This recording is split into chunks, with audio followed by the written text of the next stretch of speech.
White house কেন ইরানকে নরক নামিয়ে আনার হুমকি দিয়েছে? ইরানকে কি কি শর্ত পূরণ করতে বলা হয়েছে?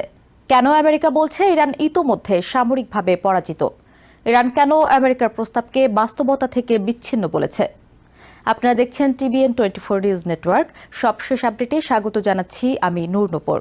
মধ্যপ্রাচ্যের চলমান যুদ্ধে উত্তেজনা আরও বেড়েছে, কারণ হোয়াইট হাউস স্পষ্ট করে জানিয়েছে ইরান যদি চুক্তিতে না আসে তাহলে প্রেসিডেন্ট ডোনাল্ড ট্রাম্প আরও ভয়াবহ সামরিক পদক্ষেপ নিতে প্রস্তুত।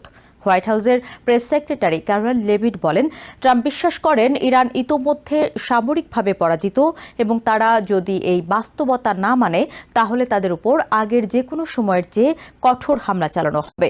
তিনি সতর্ক করে বলেন, ট্রাম্প ব্লাফ করেন না এবং ইরান যেন ভুল হিসাব না করে।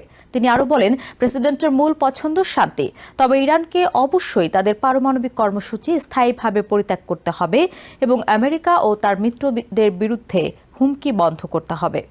তিনি আরও বলেন, প্রেসিডেন্টের মূল পছন্দ শান্তি, তবে ইরানকে অবশ্যই তাদের পারমাণবিক কর্মসূচি স্থায়ীভাবে পরিত্যাগ করতে হবে এবং আমেরিকা ও তার মিত্রদের বিরুদ্ধে হুমকি বন্ধ করতে হবে। অন্যথায় সংঘাত আরও তীব্র হবে এবং তার দায় ইরানের উপরই বর্তাবে। ইরান ইতোমধ্যে আমেরিকার প্রস্তাবকে বাস্তবতা থেকে বিচ্ছিন্ন বলে প্রত্যাখ্যান করেছে এবং জানিয়েছে যুদ্ধের সমাপ্তি হবে শুধুমাত্র তেহরানের শর্তে। তারা ব্যঙ্গ করে বলেছে, আমেরিকা নিজেদের সাথেই আলোচনা করছে। তবে একই সঙ্গে কিছু ইরানি সূত্র জানিয়েছে তারা এখনও প্রস্তাবটি পর্যালোচনা করছে এবং পুরোপুরি দরজা বন্ধ করেনি। অন্যদিকে হোয়াইট হাউস বলছে আলোচনা এখনও চলছে এবং তা গঠনমূলক। লেভিট জানিয়েছেন, গণমাধ্যমে প্রকাশিত 15 দফা পরিকল্পনার সব তথ্য নির্ভুল নয়। কিছু অংশ সত্য হলেও পুরো পরিকল্পনা নিশ্চিত করা হয়নি এবং আলোচনার বিস্তারিত প্রকাশ করা হবে না। এই কূটনৈতিক টানপোড়েনের মধ্যেই সামরিক প্রস্তুতিও জোরদার করা হচ্ছে। পেন্টাগন 82তম এয়ারবোর্ন ডিভিশনের সেনা পাঠানোর পরিকল্পনা করছে, যা স্থল অভিযানের সম্ভাবনা আরও বাড়িয়েছে। ইতিমধ্যে 3টি মার্কিন যুদ্ধজাহাজ ও প্রায় 2200 মেরিন মধ্যপ্রাচ্যের দিকে রওনা হয়েছে। যুদ্ধ শুরু হওয়ার পর থেকে প্রায় 290 জন আমেরিকান সেনা আহত হয়েছে, যার মধ্যে বেশিরভাগই দায়িত্বে ফিরেছে, তবে কয়েকজন এখনও গুরুতর অবস্থায় রয়েছে।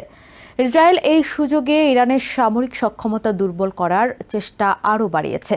প্রধানমন্ত্রী বেঞ্জামিন নেতানিয়াহু বলেছেন, অভিযান এখনও পুরো দমে চলছে এবং লেবাননে হিজবুল্লাহকে নিরস্ত করা তাদের প্রধান লক্ষ্য। ইসরায়েলি বাহিনী তেহরানে ক্রুজ মিসাইল উৎপাদন কেন্দ্র এবং সাবমেরিন তৈরি স্থাপনায় বড় ধরনের হামলা চালিয়েছে বলে দাবি করেছে। ইরান পাল্টা আক্রমণে আরও আক্রমণাত্মক অবস্থান নিয়েছে। তারা ইসরায়েল সহ কুয়েত, জর্ডান ও বাহরাইনে আমেরিকান ঘাঁটিগুলো লক্ষ্য করে মিসাইল ও ড্রোন হামলা চালিয়েছে বলে জানিয়েছে।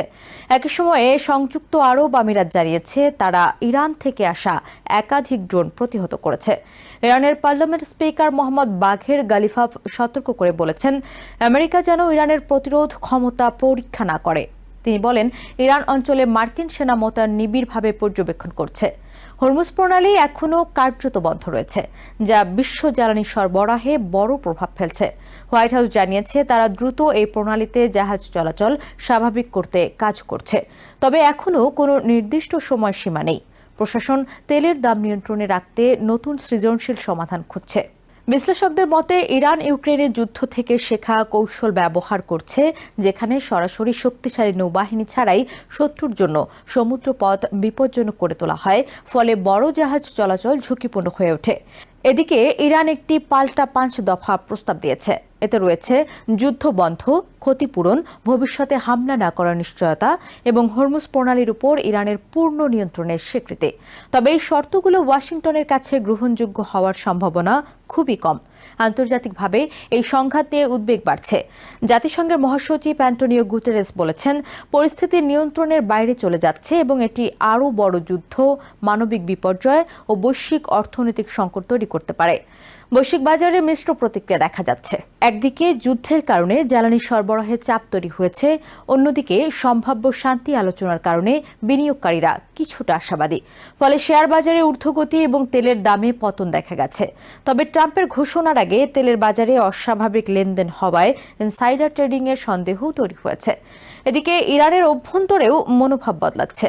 শুরুতে অনেকেই বিদেশি হস্তক্ষেপকে সমর্থন করলেও এখন অনেকেই মনে করছেন সুসংগঠিত আন্তর্জাতিক পরিকল্পনা ছাড়া এই যুদ্ধ ইতিবাচক পরিবর্তন আনতে পারবে না এবং পরিস্থিতি ক্রমেই অনিশ্চিত হয়ে উঠছে।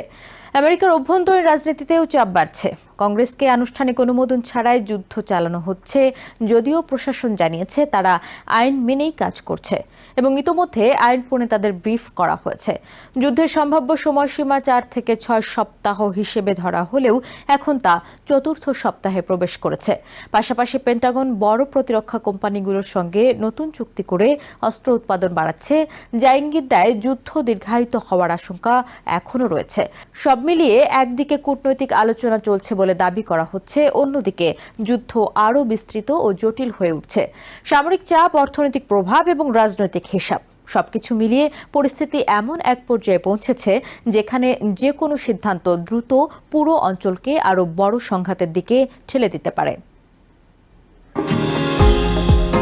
নিউ ইয়র্ক থেকে সম্প্রচারিত TVN 24 টেলিভিশন বিশ্বজুড়ে বাঙালির কণ্ঠস্বর।